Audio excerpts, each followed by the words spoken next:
everybody!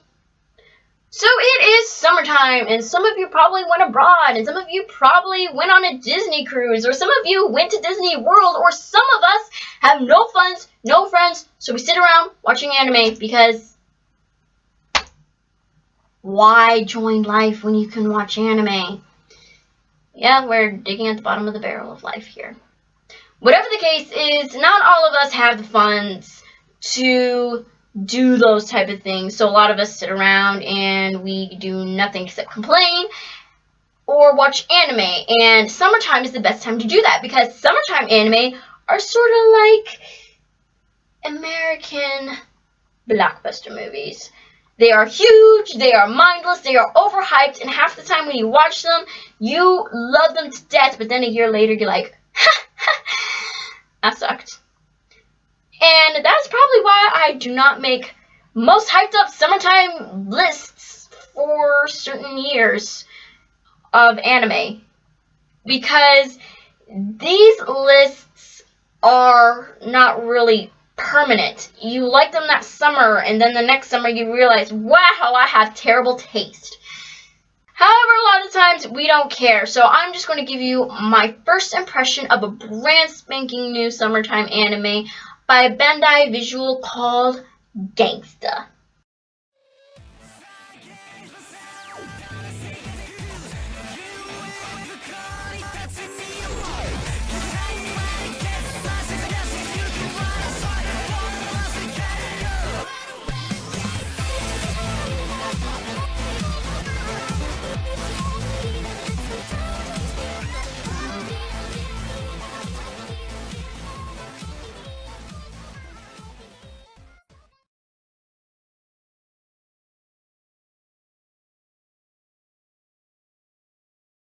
Now, I know what you're probably thinking.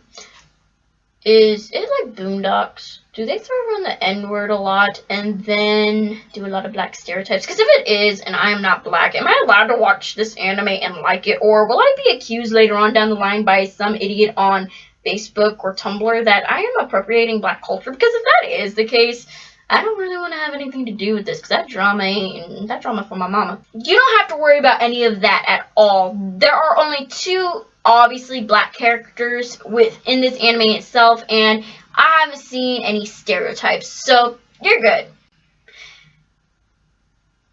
Now, this anime is set in the town called Egelistum, and it is... Now, the anime is set in the town called Egelistum, and correct me if I'm wrong on the pronunciation.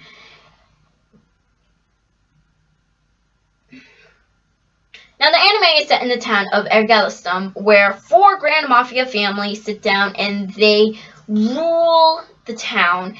Now, the way they have it is that if all 4 of them are in sync and they're not fighting with each other, then corruption rules, but it is manageable corruption. The police can get the small guys. They can't go after the big fish, but it works somehow. However, if one of the families were to suddenly implode on itself, or were eaten by zombies, then the entire town would be in a sea of blood, and there would be fire everywhere, and there would be angels coming down from the heavens, bringing up the holy and all that good stuff.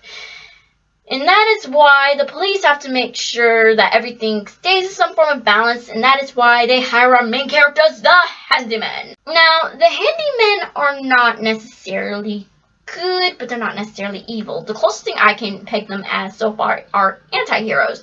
Now, for those of you who don't know, an anti-hero is a character that is neither good nor evil. Now, the best example of this I can give you is basically saying something like, there's a bunch of trash in this world, okay? And at the very bottom of the pile is the old diapers and the old beer bottles and the heroin needles and stuff like that. That's stuff you don't want to touch. And then you have the middle stuff, which is like old Chinese food and stuff like that. And then at the top is like, you know, that plastic bottle you threw in like 2 hours ago. The handyman would probably be more of like the Chinese food and stuff from last week. They have morals. For example, you don't beat up on women, you don't beat up on old people, but they are more than happy to stab you in the face with a katana or shoot your eyeballs out. Yay! Those are the basic moral grounds of our handymen. Now, each of them have certain ways they go about it, though. For example, Warwick is a type of guy who he sees things, you know he sees things, but he doesn't say anything because he finds it amusing. He has a very teasing personality, and it doesn't go much beyond that. Then we have Nicholas, the guy who is stone deaf. I mean, he can't hear anything. Warwick once took a gun, placed it on his shoulder, and started shooting people up, and he had no idea. He was more surprised that people were dying than that something was going off by his ear.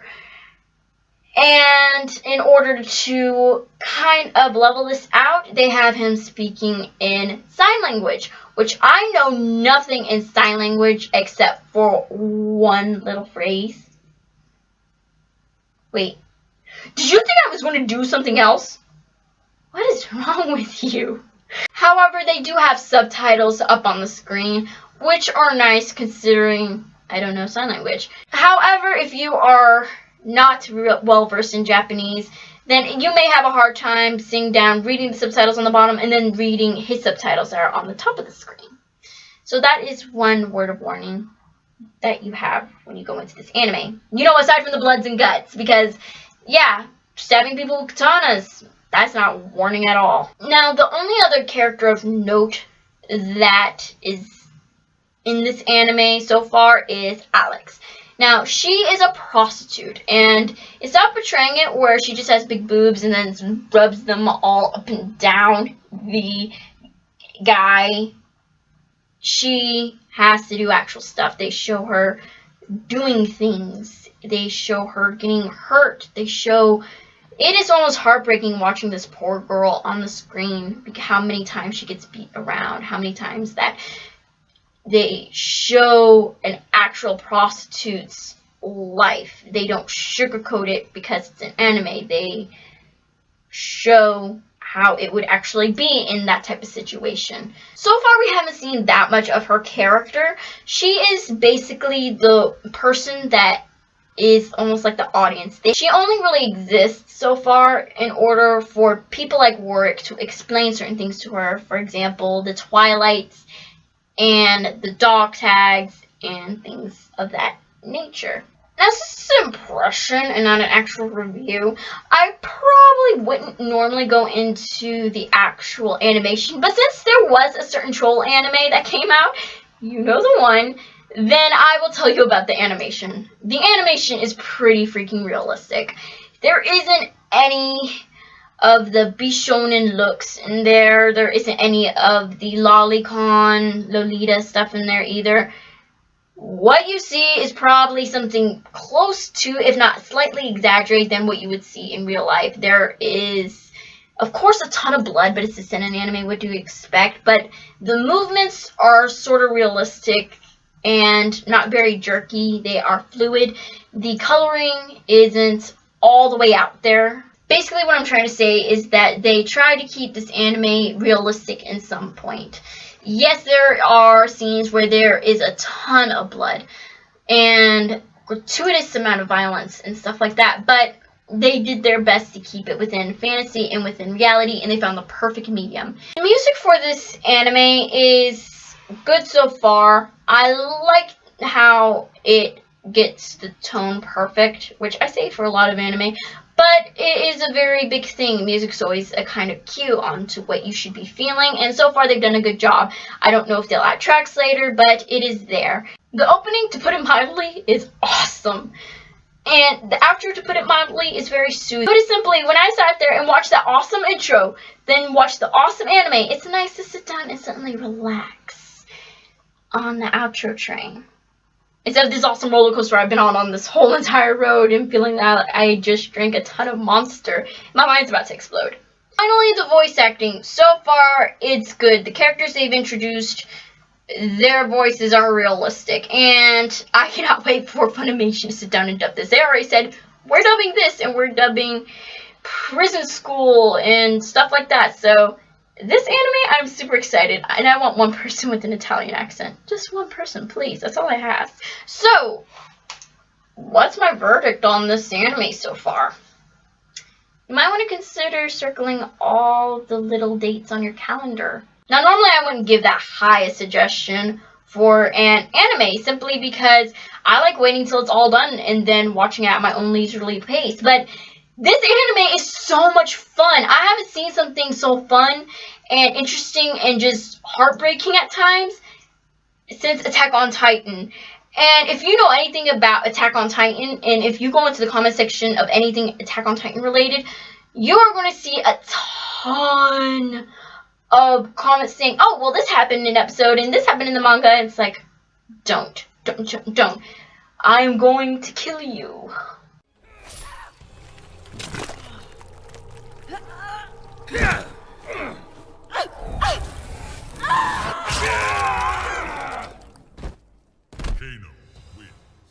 And it's not only because you don't want to be spoiled, it's because it is just a very awesome anime. It is something that I wouldn't mind keeping up with because I want to know what happens next. I want to know what happens with Alex. I want to know what happens with Nicholas. And I want to know what happens with Warwick. They're all very interesting characters. I want to know if the whole city will be bathed in blood and the rapture will happen and people will go on to Nirvana or something. It is just that awesome. Basically, legally watch this stuff on Hulu and Crunchyroll because it is being shown on those platforms right now. And the thing with Hulu is, as far as I know, it updates every single time there's a new episode gets on Hulu. So if you'd rather watch it on Hulu instead of Crunchyroll, I understand. I'm completely biased like that. And speaking of bias, if you like this video at all, click the like button. Yep, no segue there. Also, if you have any points you'd like to make on the Gangsta anime, if you like it, if you hate it, if you think that's something terrible about it, or if there's something awesome about it, then let me know in the comment section, because believe it or not, I actually like interacting with you guys and seeing what you guys think about things. It's fun, actually. Kills some time. Also, if you have an idea on what I should do next, then let me know in the comment section as well. Let me know if you want me to do an anime theory, if you want me to do an anime classroom, if you want me to do an anime rant, if you want me to do some Otome gaming news, if you want me to sit down and do a game theory, not that one we are not getting banned, then just let me know. It's all good. And so you know that I sat down and kept my promise like a very good little person, then please click the subscribe button below. That way everything gets all up in that inbox. See you guys!